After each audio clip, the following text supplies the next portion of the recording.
Hey guys, welcome back to another Techcast 429 podcast. I'm 9. I'm 4. And I'm 2. And today we have a very special guest. We're bringing out new rounds of news to hit you guys right here. And once again, it's the beginning of October, so, spooky month all over again. We're coming back with it. Oh, yeah. And, Spooky the holidays. Spooky day is coming back. But before we hit the news and before I blast you with a bunch of news stories right now, so remember to follow us on our various social media accounts. We have our website at the 429podcast.com. Follow us on Twitter, Instagram, Facebook, and check it out on all podcast platforms we're available on. We're now available on Amazon Podcasts, so check us out there. But we don't have that much time, so let's start hitting the news. And today, I want to hit with something that's near dear my heart. You know how I am? Smash news. Oh, Super wow. Smash news. Now, this is very recently. Right now, I'm going to hit you guys off with a softball. But Minecraft Steve has been announced as the next DLC fighter from Super Smash Ultimate. Oh, man. That's big. This That's is very big. Now, I know you guys are thinking, I bet there's a lot of our audience member right now saying, Super Smash Brothers, this is that Nintendo game? Yes. It may not be you might not care if you're not a Nintendo fan or even a Smash fan, but you gotta also understand the gravity of this thing. We're talking about the mascot of what is legit the most played game of all time right now, being invited to Owned by another company, Microsoft, in fact, and it's being ported to what's basically now considered a celebration of video games, Super Smash Brothers. So, oh, man. this is big news. The reveal trailer dropped today, and it shows that Steve, Alex, Enderman, and Zombie Steve will be joining Smash as the new fighters of the Fighter Pass 2. That's so interesting, man. that's actually really amazing. They're very different from the other fighters that we've seen. They have a very weird technique. They actually implemented a lot of the building stuff that Minecraft is known for within the game. cool. Oh, and man. and Sakurai, who's the leading programmer of the game, right? He talked about how to reprogram all the stages to allow them to place blocks for their move. Yeah, so this was a big thing. A lot of things he talked about, and the reason why it's taken so long for such an iconic mascot like Steve to be on Smash is because he works so differently from any other video game character. He's he's basically a three-dimensional blocky figure who only builds stuff. Like there's no really, it's hard to come up with fighting moves for this thing, right? So it's very strange, and just thinking about it as a programmer, it's super hard to implement this in a fighting game, right? Yeah. So that's what's been dreading him, but he finally did it. There's gonna be more information. It's crazy, right? It's big. This is huge because it's really solidifying. I don't know if you guys have been watching on Twitter and stuff like that, right? But Nintendo and Microsoft have been having kind of a bromance on Twitter. They're right? very buddy now, and it's actually I love it. They've literally done a lot of different collaborations, and I think this is the latest one. I want to know from a business perspective, how is this really working out? Like, the Microsoft just went like, yeah, go ahead, use Minecraft Steve, or were they like, all right, here's the terms and conditions. Like, so what I hear, right? I'm a big Smash fan, so I know a lot of the stuff and internal stuff. What usually happens, right, is that they legitimately ask the company, right, Square Enix, Microsoft, whoever owns the IPs, and they literally say, can we use them? They basically like a license agreement. Can we use them for this entry game? And they're usually like, fine. Depending on the publisher, the brand, they usually say, sure, you can do whatever you want, and they give them like full access to like all the material and all the music and everything related to the franchise, right? But in some cases, it's very limited. For example, a big example is Cloud from Final Fantasy. If you notice, he doesn't have that much music compared to other DLC characters because they were very stringent on the type of music and what he can do and stuff. Yep. So a lot of times what they're stringent on is basically the music licensing and like certain like assets that they can use. But like in terms of how the characters implemented, that's totally up to the team completely. Yep. Wow, it's gonna be exciting too. It's gonna be exciting. I think he's gonna be an OP type of character. Not gonna lie, just because if you had to adjust the map. I already had a buddy tell me he's a Steve main. Legit just told me right now. He's like, I'm a Steve main. Yeah, like it's a whole legit thing. Like if you had to change all the maps, there's definitely gonna be some bugs and like 9. We've been talking about this for the last couple of weeks. We can talk about this all day, but we gotta keep moving on. Rapid fire, right? Fair enough. Next one is a sad story. Sorry, but Your old buddy Aw. Farmville is hitting No. a big farm in the sky. So it's just been announced that Farmville, a beloved game, I guess back in '09, will finally close its doors for good at the end of this year, December 31st. Oh man. So Wow. the decision was made, not due to performance or popularity, but in fact due to the closing of Adobe Flash, which we all know is closing in this year. Ah, that's the end of this year, no? Yes, exactly, which is tying directly to the end of this year's Oh, closing of wow. Farmville. So they announced that due to Facebook's no longer supporting Flash, with everyone else agreeing with it, no longer supporting Flash, they have to make the decision to completely kill Farmville by the end of this year. That's insane. But Some what about quick fact- Cityville? Cityville too? All of the Yes. bills, All probably. the villas, actually, all the villas, yes, most of the villas. Farmville was just pretty much the pinnacle because it was It was the template. It was a template. It was the first one. The peak to give you some numbers, right? To see how big Farmville was back in the day. It surged to nearly 73 million monthly active users of 2009.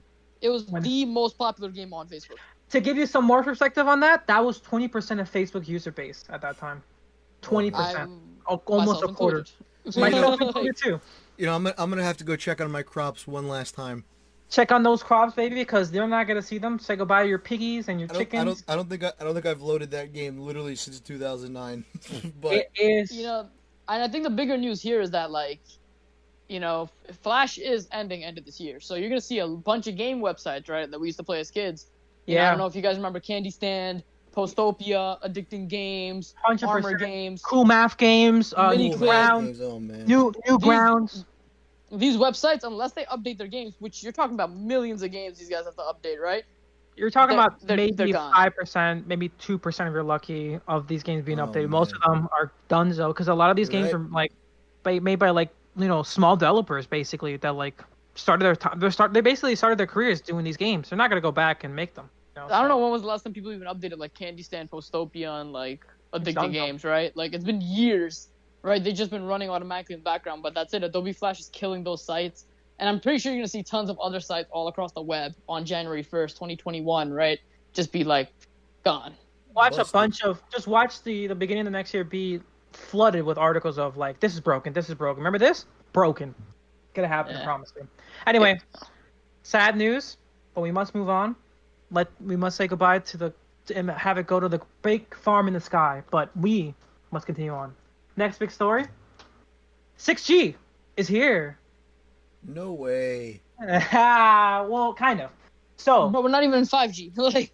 South Korea, right, has plans to carry out a 6G trial in 2026. So this is, we still got time, right? What does that entail, though? So let me explain. Essentially, what they're going to be doing is basically having sort of how 5G was doing 2 years ago, running sort of limited testing areas in the cities and stuff like that. The South Korea will be proposing similar trials, but for 6G in 2026. Essentially, their plans right now currently is to make it commercially available as soon as 2028 or 2030. They spend about $169 million for this proposal. So they're really trying to be the first ones. They're trying to be the first ones in the market even before everyone even got 5G. Is there a company behind this, or is it the government itself? So government essentially is just kind of proposing a bill and giving funding, and I guess a variety of different tech companies are kind of leveraging their work and their technologies, but there's no one big company doing this. They're essentially, the South Korean government is just trying to leverage and accelerate the technology of the country, and this is just one of the many ways they're trying to do it. This is the big one, essentially. Well, they basically, the trial aims to achieve 1 terabytes per second. Wow. You're talking about 5 times faster than 5G, and they're trying to reduce latency to about 1/10 of 5G current services. Oh wow. So You're talking about Modern Warfare 2 downloading on your system in we're 0.1 talking about seconds. downloading a car in not even a millisecond. Those are the figures we're talking about. But I wanted to ask you guys, what do you think? Do you think they're gonna? Are they moving too fast already? Do you think they're gonna achieve this in time, or just another? Oh, it's definitely gonna be delayed. I 100% see this being delayed, right? Yeah. Yeah. Go for it. Go ahead, Tim. Finish your thought. Yeah, like I definitely see this being delayed, like with all of the systems. We thought we would have 5G about 5 years ago, right? So it's like I don't really see it taking off immediately quick by 2026, but it's definitely a step in the right direction. But I guess my main question is, do we need to even achieve? I guess I'm asking this as seeing this history happen in real life, right? Do we even need to achieve speeds that fast now? Like, I mean, it goes back to it's Moore's nice. law. It goes back to Absolutely. Moore's law. Absolutely, you need those speeds. I mean, we talked about this in an earlier podcast, right? It's not all about flashy speeds, right? There are disadvantages with 5G alone. We talked about mostly with the range 5G has. It's very short term. Reliability, the amount of equipment and cost to keep it up. That's my big issue, I think, with 6G, right? Because like 5G is already, I would say, stretching the band limit. It's harder to perfect, right? Like need, like you said, you need more equipment, you need more redundancy. It's harder to keep reliable because I mean we've been over this, right? But like, even though you can fit more in the data streams, but it's way harder for you to actually receive that data, right? Like it's harder to just receive and send on those signals because there's so much interference, and like a lot of those signals get blocked by things as simple as your hand or by a wall or whatever. So, I see it as really iffy on how 6G could be perfected, and based on the really small antenna range of a 5G antenna, I can only imagine how many antennas you would need to actually do 6G. I mean, it would be incredibly much, and you're talking about whatever exponential cost that we talk about 5G, at least triple that for this. Right. But what bands would they even be running on? Because 5G exhausted like the bands that you could use, right? I don't know, honestly. I don't know. This is very experimental. Like, this is just, I don't think they actually even, they might have done some research. That's probably how they got these speeds numbers, right? But in terms of actual implementation, I doubt they've moved very long with it. This is still very relatively new. You're talking about at earliest 10 years down the line. So we'll see in 10 years if they really do achieve it. We are accelerating in certain technological fields very rapidly, right? Just look at VR. Just look at stuff like smartphones, right? Like 10 years ago, we thought they were just they hit their strides. We did talk about this a little bit. Remember when we did our VR episode, I believe 2 weeks ago, or maybe last week or something like that. Yeah. I had brought up the fact that in order to do something like, remember I talked about full dive virtual reality where you actually can be in a game. The amount of data that would need to be transmit is absolutely absurd. Like, there's a lot of stuff that would need to happen. So, terabyte download speeds might greatly kind of increase the speed we're looking for. Of when that can happen, right? Yeah. Honestly, like, we might think this is very outlandish, very insane, like, basically basically unachievable. But the same things have happened to the people in the past that said about our current speeds today. And look where we are now. So maybe it's not so unfathomable to believe that we can reach it. Question is how long, and if it's how fast it'll be commercially available. That's the real question. Yep. But we'll see. We'll see if we achieve it. A lot of the community response to this was, "Would this give me COVID 2.0? Will I get cancer faster now because 5G is not doing it for me?" Just relative response. A lot of people kind of picking this as kind of like a little bit too soon. Let me get my 5G tinfoil hat first, and then we'll move to 6G. But it's I do have to acknowledge that it's kind of great that a country like South Korea is already proposing towards looking very far into the future and accelerating and proposing technological growth like that. Innovation's never a bad thing. Innovation's never a bad thing. It's only when you spend let's keep going. $160 million wasted. Yeah. Let's keep on. So next one, right? We're going back to the EU. The EU, been making moves a lot, right? We heard about them kind of cracking down on privacy, making moves in the big tech giants, right? What they do now? They're back and they're ready to slam on the tech giants one more. And this time, they're slamming on their superior power platform. So now the EU wants to limit how much apps Apple and Google pre-install on your phones. Okay. So we're talking about Apple Music. We're talking about photos. We're talking about the App Store. You're talking about the Google Play Store. We're talking about any apps that are pre-installed. When you first launch that thing off fresh install, they want to limit it. and they're basically pushing this new act called Digital Service Act, right?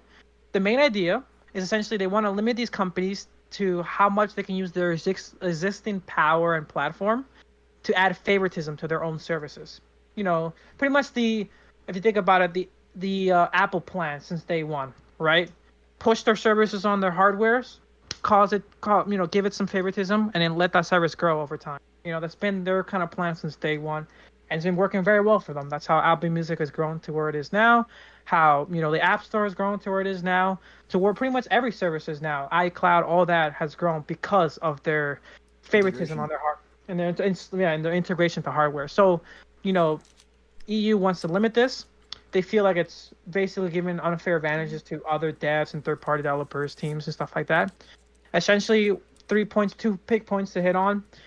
They want to force these tech giants to share their data with rivals. So any data they collect through their hardware, medical, statistics and stuff like that, they want it to be able to share through all developers, which is a big thing, right? And also limit how much of their own apps can be pre-installed on their device. Those are the 2 big things coming out from this. So what do you guys think? From a developer, what do you guys think? I think if I'm Apple, I'm just making Apple Music part of the operating system. Boom, there you go. It's not an app. Apple Music is part of the OS. I'm sorry, can't get rid of it. My bad. Honestly, at this point, I think Apple has it the easiest out of all the companies because it already lets you delete every app on your phone, like App Store included, right? But you're gonna have a lot. You can't delete the App Store. Yeah, you can. No, you can. I just tested it on my phone. There's no way. How would you download the App Store again? Yeah, so that's exactly what I googled right after I deleted it. Oh.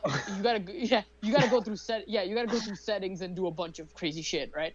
But that's the point I was just about to make is that you had that exact question. How would you re-download the App Store, right? There's gonna be a bunch of what's it called? A bunch of people in Europe with tech problems, right? So honestly, the people who are gonna be benefiting the most, Best Buy and Apple Genius, right? They'll be benefiting the most, making commissions on all of these fixes, right? So it's gonna be OS.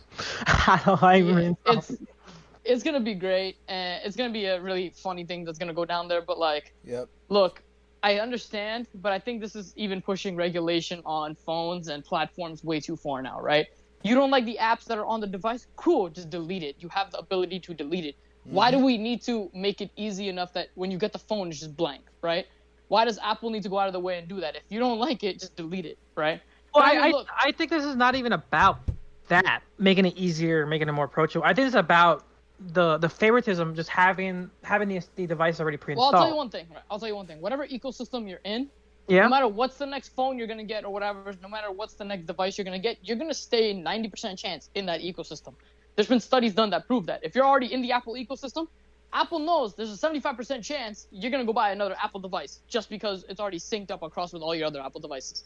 Same thing with Google Drive and their system, and same thing with Microsoft and Microsoft 365 and their subscription-based systems, right? So it's all just that at the end of the day. So I don't really see that being you don't see this point of this bill, essentially. I don't see the point. I mean, I see it for future generations where you give future generations the ability to buy an iPhone and then integrate it with like a Google Drive or something. But they're going to find out that Apple has, if you're buying an iPhone, Apple has superior products to Google on their iPhone just because of the iPhone compatibility, right?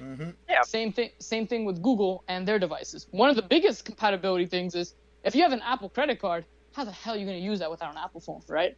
Yeah, you have the physical card, but you get 3% cash back if you use it on your phone, right? So there's all these little tips and tricks and stuff like that make it different. Plus, you also have to apply using your iOS device, which is interesting. What do you think, Ford? What do you think? I kind of agree. I think that, they're already pretty limited in terms of what they put on the phone, right? Because they don't want to fill up your phone with a whole bunch of spamware and stuff. So, I've never really been unhappy with the fact that, Apple has the App Store. I have, Apple Music, whatever, right? How are you going to stop Apple from having Apple Music on it, right? Their whole brand started with iPods, which was literally just a music player. It's not like they just put Apple Music there because they want to have an edge on their competitors. That has been their brand since they began making devices. It's who they are. It's literally in the blood of Apple phones and, portable electronics. So I mean, I can't see them just being like, oh, sorry, because you're unfair to Spotify, you need to get rid of literally all of that history you have as a company. Like, that just doesn't make any sense. And even now, honestly, for Apple, it's still, like I said, for Apple, it's the easiest thing. Yeah, they don't have to put they don't have to put the app on the device. But if you guys have iOS 14, and which the new iPhones will have moving forward, guess what? They have app library. So they're probably not even going to load the icons anyway. Right, they'll just have it in your app library, and you can just pull it from there and put it on your home screen. Basically saying, like, business is business. It's just how it is. It's not fair. Apple and Google are both gonna have their ways of getting around it. I see that 100%. So I think this bill is completely useless. Well, like I said, right? Because what are they going to define an app as? If they just move the code, make it an operating system feature, bam, there you go. It's no longer an app now. Now it's in the operating system, so it's legal. Like, or not even that. They're not gonna be able to stop it. Not even that. If you specify by name, okay, you can't put Google Drive on it. Okay, what if they renamed the app as Google Drive 2? That wasn't on the list. Like, like G Drive, right? Yeah, there's gonna be loopholes. It's just gonna be how it is, And I agree with you guys. There's just no. I don't think it goes through. I do not see this going through at all. Well, we'll see. Anyway, we're gonna move to our first big story of the week, right? I call this big story as a group of two stories. I'm calling it Google mimicking Apple? ? Okay. You kind of see why. First thing, right? You probably may have heard of it, or actually, with our experience, probably didn't heard of it. But the Pixel 5 was dropped quietly. Okay.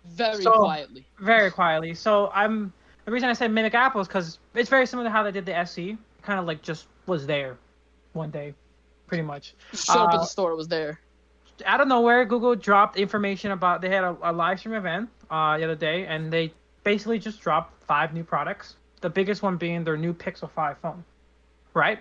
So, aside with the phone, they also revealed the new Pixel 4a 5G, right? This is just the 4a that we saw before earlier this year, but with 5G compatibility, Google Nest Audio, and the new Chromecast with Google TV, right? Of this new Pixel 5 model, there will be no XL model this year, which is strange, very suspicious. It will cost about $700 and will come out on October 15th for the US and UK market.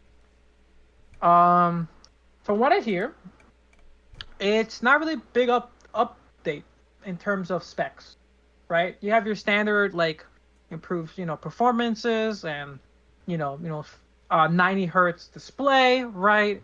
And stuff like that, right? But if you look deeper, right, realistically you're not really seeing like a killer feature like usually new lineups have, right? The phone, while very good with their night mode features and stuff like that, is still the same phone as the 4A. So you can still get the same phone setup with the 4A.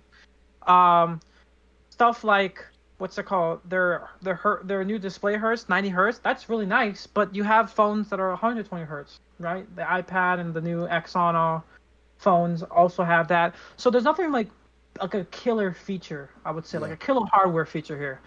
I would say from what I hear from the community, right, is that the biggest thing they have is just their overall look of the phone. It's just nice. It's just a nice looking phone. If you look at the phone, it's actually made of recycled aluminum, right? What? Yeah. So the weird thing about aluminum, if you guys don't know, you see a lot of phones right now, they usually are not, their back cases are usually not made of metal. You see a lot of phone cases made of like glass or plastic these days, right? Yeah. There's a reason behind that. It's mostly due to wireless charging and the capability of wireless charging. It kind of interferes when you have a metal backing. The way Google was able to get around this was they basically made like a small insert that like essentially that's not metal, like a small cover underneath the metal to allow the coils to pass through, right? Yeah. So it's not fully completely metal, but the majority like thin casing is metal, recycled metal. But it is because of that and because of that engineering loophole and trickery, they do have basically a nice looking phone, a metal phone that we haven't seen in a while that looks just nice. It has the standard stuff like notches and stuff, and plays ball with a lot of designs now. But pretty much from what I hear, it's just the phone looks nice. But in terms of actual hardware specs, not much different. What do you guys think? We're probably the first people you're probably hearing about this Pixel 5 from, because this was one of the quietest releases I've ever seen from a tech company. Not one news report I saw on this. There was literally, if I didn't see this on like the normal tech blogs that I follow, which is like very like small like groups of people who look at it, Yeah, I would never have picked up this. I would never pick this up. I know this happened, right? So I was looking for this article to find it, and it actually took me like a good 10 minutes to find an article talking about it in detail.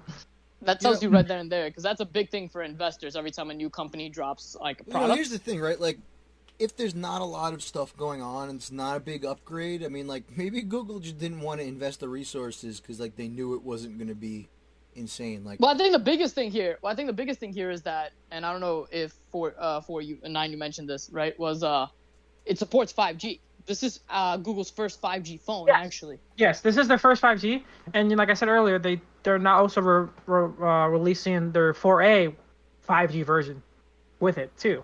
There's a cheaper option too for 5G now. Here's a question I have though, right? Like, is anyone actually buying a phone based on the fact that it's going to support 5G? Like, not me.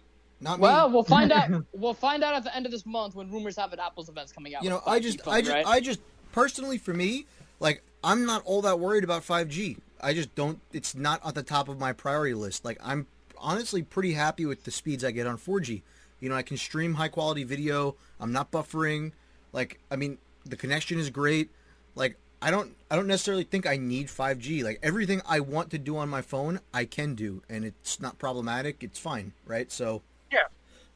Like I said, I don't really care about 5G. I don't need the extra cost in my bill. Yeah, right? I agree. My phone bill's already pretty heavy right now, and with the whole COVID thing right now, I'm not using mobile network. I mean, data. Like, who is? Yeah, I'm not using data. I'm purely on Wi-Fi. I literally found out 2 days ago that I had my cellular network turned off for the last 2 weeks. I didn't realize it, and it didn't affect me at all because I'm not outside anymore. Because why would I? So, I personally I don't really care about it. Even if after COVID and you talk about maybe I'm back in offices and whatnot, right? Yeah. I'm traveling on trains all the time. First off, I have no idea how 5G is going to react, right? Is it as good as everyone's saying it's going to be? Is it going to be that reliable with all of those people on 5G when I know that there's limitations to how well 5G can function based on interference? Like, I'll be in train stops, I'll be in tunnels. Like, 4G can manage pretty well. Like, even if I'm on the train, is it perfect? No, it's not. I get cutouts, whatever. But, I mean, if 4G cuts out like that, and it has wider band frequency, or, better frequency that has a greater chance of getting through walls and whatnot, what is 5G going to do? Like, I don't think there's any chance of you getting signal in a train station on 5G. I mean, I really hope I'm wrong about that, but, I mean, we'll have to see. Until I can get some feedback on how it works for other people, I personally am not likely to buy a 5G phone. So the other side of this big story, right?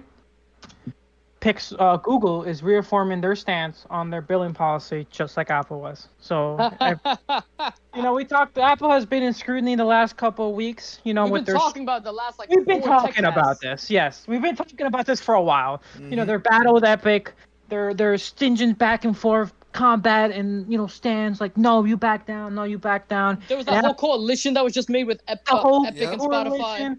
So Apple has been pretty much under attack about their strong stance about 30%. That's fair. That's how it is. And Google has been kind of in the background, kind of been like looking at it like, ooh, that looks like it hurts. Anyway, we're also doing it. Let's make some money. So Google has announced in a blog post, right? They said that the developers are expected to pay their services fee from a percentage of their purchases. Mm-hmm. So their exact quote was that less than 3% of developers with apps on the Play Store sold digital goods over the last 12 months. And of this 3%, the vast majority, 97%, already use Google Play billing. So basically what they're saying is that even the people who do use it, a majority do use their Google Play bill, but they're basically not going pretty stingy like Apple now. You got to use the Google Play. But the big ones, that's the key here, right? It may be a small percentage that's not using it, but in that small percentage, I looked into a little research, right? Yeah. All your big players. You got Epic, you got Netflix, you got every major corporation not using it, right? Because they set up their own billing backend for it. So Google is, recognizing the same kind of situation that Apple was in, right? And they're now taking the stand Apple. So they're basically joining hands and being like, you know what, Apple? We believe in you too. We also think that should be 30%. So they announced that developers have until September 20th of next year, 2021, to make the necessary updates and comply with their billing policy. So what do you guys think? That's a good chunk of time, honestly. That's a good chunk of time. What do you guys think as developers? Do you think this is fair, not fair? I think it's fair. Absolutely not. Right. Oh, wow. Whoa. Wow, we clashed there, actually. Maybe we gotta do an episode on this. But I think this is fair. Yeah. Right? Because, Apple's already been doing this in the industry for a while, and Google's really just copying what the industry standard is that Apple put out there. So I don't really see anything wrong with it. Like, if they wanted to undercut Apple, they could have been like, all right, we'll do 20%, right? But they literally stuck with Apple and said, no, we'll do 30% also, right? Yeah. And so this is an interesting point, and I'm not really complaining, right? Like, they're taking 30%, but again, I'm also not the one with apps on the App Store with purchasable items, right? And honestly, I don't feel bad for like majority of these revenue generating apps because like you have your Netflix of the world who's been raising prices anyway. So I'm sure Netflix already had this in its projections, right? Spotify has its projections. Now I know where 4 is going to go with this, right? It's going to hurt the small developer. Mm-hmm. Taking a 30% cut from a small developer's thing is definitely a big shift. And I think what you'll see, right, is you're going to see a lot of small developers maybe boycott, maybe do whatever it may need to be. But I think eventually what you're going to have on these app stores, right, is going to be a graduated system where if your app is getting like this many users and downloads, you pay like this X percentage versus this X percentage versus that X percentage, We're getting into the world of like data analytics when it comes to apps and everything, right? And so I think you're going to see that take off pretty soon. Let me tell you something. I'm almost positive that what we're going to end up seeing is a really robust web-based solution for mobile applications within the next 5 years. Pretty do with like Google AMP and everything. Okay, because Microsoft is doing it pretty hard right now with their exactly, and Amazon's doing it also with like everything that all of their gaming, their arcade is going to be it's going to be on the web app now. We're going to end up completely reverting back from this whole mobile app architecture, and everything's going to be back in a web app, okay? And who does that hurt? That hurts us, okay, as consumers. It gives us less control over our applications, right? Think about what you can do in terms of security and permissions for Safari versus what you can do for security and permissions for your applications, right? You have way more robust security parameters and things that you can do and set up, and that's if you're using Safari. Apps have better what do you call it? They have better support when they're natively run. Like I'm almost positive that we're just going to end up seeing a whole shift back because the only way that these developers can get around to 30% cut, like that's huge. Like think about that. That is a huge number. 30%. It's a third. It's almost a third. It literally is almost a third. And then plus you got to remember, like they're taking that big cut, and then those developers are paying tax on that as income also, right? So, I mean, now you're talking about a majority of their sales getting taken from them, more than half probably, and that's ridiculous in my mind. So I'm almost positive you're going to end up seeing a very robust web framework for free applications, and we'll have to see what happens. But I think this will be a really good story to dive in for a debate. Let us know if you want to hear that, but like we have a lot to talk about this on this one. Yeah. I mean, just think about it, right? Like imagine 50% of your income, poof, there it goes, because Google and Apple take their cut, and then you pay the government 50% of it. Goodbye. That's it. We could talk about this all day. So we'll go back to this one. I think this is a really nice topic to jump into, and we'll see this slowly develop as time goes on, because this is not over, far from over. But anyway, I got one last big story, collection of 2 more small stories, right? Mm-hmm. As a gamer, you've probably been hearing about the craze that's going around, right? Mm-hmm. Among Us has been doing phenomenal work and breaking records, and I'm talking about big records. And when one person succeeds, you might see another succeed. And today, the other successor was this Discord. Of course it was. To give you some numbers, Among Us has shot up a full 100% in hours since its debate over the summer.